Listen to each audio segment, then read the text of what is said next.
Hey everybody, welcome back to the Anyway Whatever podcast. Today I will be reviewing the movie Gentlemen Broncos. Shut up and sit down.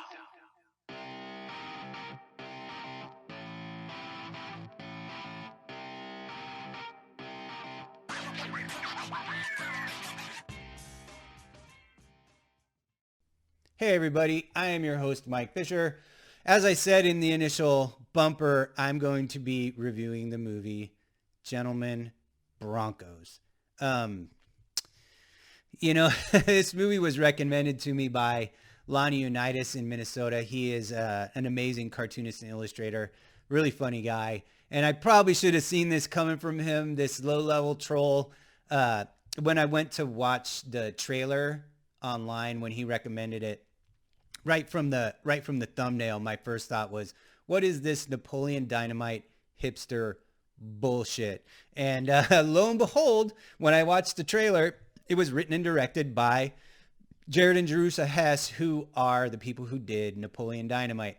So I guess I should start by saying that when Napoleon Dynamite first came out, it took me forever to watch that movie because I was pretty convinced it was hipster bullshit. And, it was, which was fine.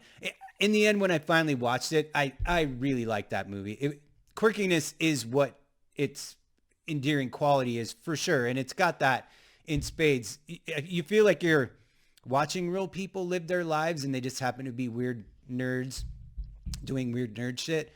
And I think the subdued nature of all of the performances really added a lot to that movie. And with Gentlemen Broncos, it's the exact opposite of that.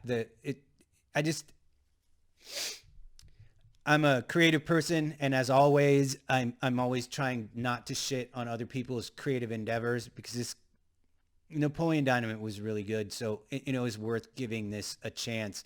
It came out in 2009, so the spoilers, it's a 10-year-old movie. If you haven't seen it, you're not going to.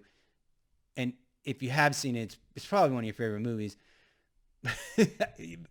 So the spoilers won't be too great here because, like I said, you either seen it or you haven't. It came out in 2009. It stars Michael Angarano as Benjamin Purvis, Jemaine Clement as Ronald Chevalier, and Jennifer Coolidge as Michael Angarano's mom, Judith. I'll go through some of those are the three main stars. I'll go through the ancillary characters real quick and just get them out of the way. Halley Feiffer plays Tabatha. She's actually really good in this. Héctor Jiménez as Lonnie, Josh Pais as Todd, Mike White as Dusty, and Sam Rockwell as Bronco. I'll just get the Mike White character out of the way up top. I love Mike White. I think he's a funny guy. I think he's a good actor. I think I really like his writing. I mean, he's Ed Schneebly, he's School of Rock. I mean, everybody knows that movie. So I just don't think he was really well used here. His opening scene with the snake is absolutely hilarious. Hilarious. I was dying. But that was the beginning and the end of that character for me in the movie. He was just, like I said, he wasn't well used, and it's kind of ended up being a shame. What are you going to do? The Halley character, her character Tabatha, was the only character that felt like she could have also lived in the Napoleon Dynamite world. She came across as pretty authentic. And then the basic premise of the movie is Michael Angarano's character Benjamin wants to be a science fiction writer, and he's a high school kid. And his mom sends him to a writing camp, and Jemaine Clement's character Chevalier is the guy who is the instructor at the school. At this point, I can leave off of the story. That's all you really need to know about it for now. I mean, at all, as far as my review goes. The interactions between Benjamin and Chevalier are all really good. The Chevalier character is hilarious. Jemaine Clement's hilarious. I can look at that dude and he'll make me laugh. So there's no big surprise that he was able to pull it off. Michael Angarano, I like him as an actor. He's also in Lords of Dogtown, which, obviously I'm a fan of that movie. That's another review for another time. But he's also in a movie called Stanford Prison Experiment. And if you are not familiar with the real Stanford Prison Experiment or the film, you should check those out because it's absolutely insane. And that may be a movie that I review at a later time. And Michael Angarano was the star of Stanford Prison Experiment, and he absolutely killed it. It's such a great movie. Also has Keir Gilchrist in it, who's a friend of mine. So anytime that Michael Angarano, Benjamin's stories are being read out loud, they cut to these Star Wars like scenes that star Sam Rockwell as Bronco, and all of those scenes are super funny. I'm a huge Sam Rockwell fan. I don't think I've never seen a movie he's in that I didn't like. I haven't seen all of his movies, but all the ones he's in I really like, especially Box of Moonlight. Anybody who knows me knows that that's one of my favorite movies. He's really funny here.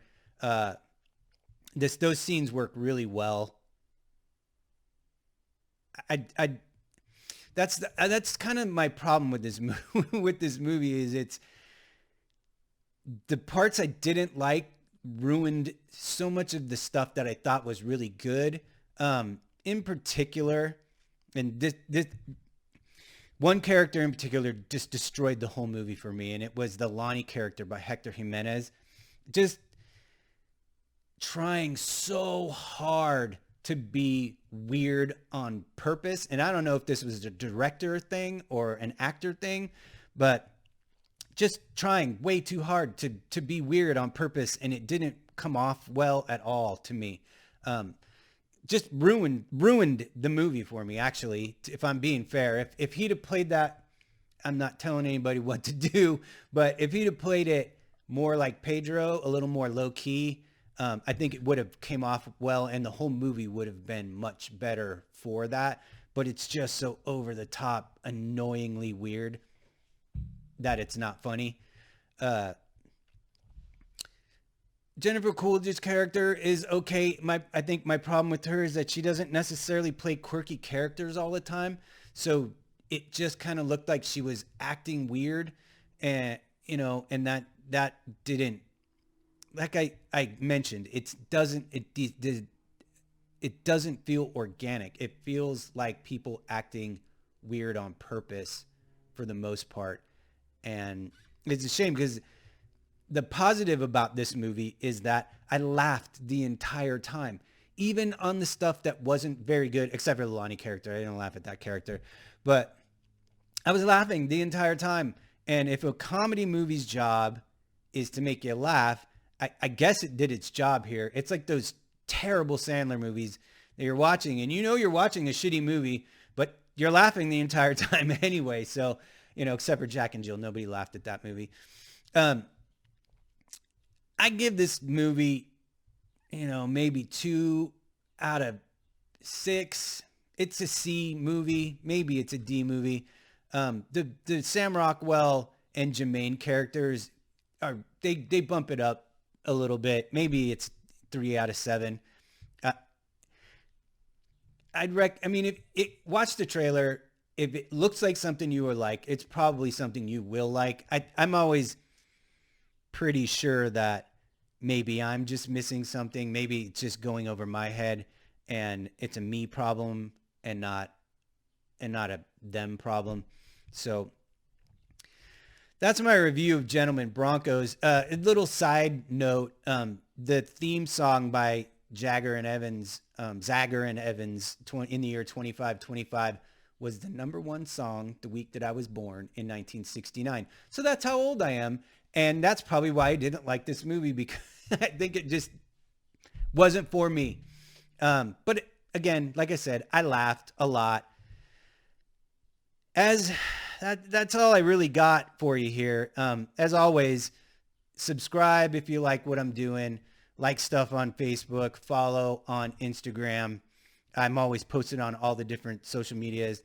Follow on Spotify. I have my weekly playlist up there as always.